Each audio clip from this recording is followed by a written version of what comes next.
Survey লাইফলাইনে আপনাদের সকলকে স্বাগত। আজকে আমরা থিওলাইটের ইন্ট্রোডাকশান জানবো। থিওলাইটের কোন পার্টকে কী বলে সেটা আমি জানবো, ঠিক আছে। এটা দেখতে পাচ্ছ আমাদের ভার্নিয়ার থিওলাইট, ঠিক আছে।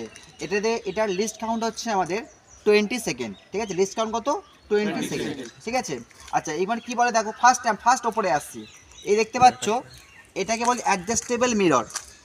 আর এখানে দেখতে পাচ্ছ একটা বাবেল দেখতে পাচ্ছ, এই বাবেলটার নাম হচ্ছে তোমার অল্টিটিউড বাবেল, ঠিক আছে। আর সামনে দেখতে পাচ্ছ এটা তোমার অবজেক্ট গ্লাস। টোটালটাকে বলা হয় টেলিস্কোপ, সামনেটাকে বলা হয় অবজেক্ট গ্লাস। আচ্ছা, এটাকে তোমাকে বলে আইপিস। এটা কি বলা হয়? আইপিস। আচ্ছা, এটাকে হচ্ছে তোমার দেখো টার্গেট, যেটা দিয়ে আমরা এটার সাথে এটা যেমন টার্গেট, যেমন বন্দুকের টার্গেট থাকে, এটাও টার্গেট, ঠিক আছে। টার্গেট ভেন, এটাকে বলা হয় টার্গেট ভেন। আচ্ছা, এটাকে কি বলা হচ্ছে তোমার আপার ক্ল্যাম্প। এটাকে কি বলা হয়? আপার ক্ল্যাম্প। আচ্ছা, এটাকে কি বলা হচ্ছে তোমার ফোকাসিং স্ক্রু।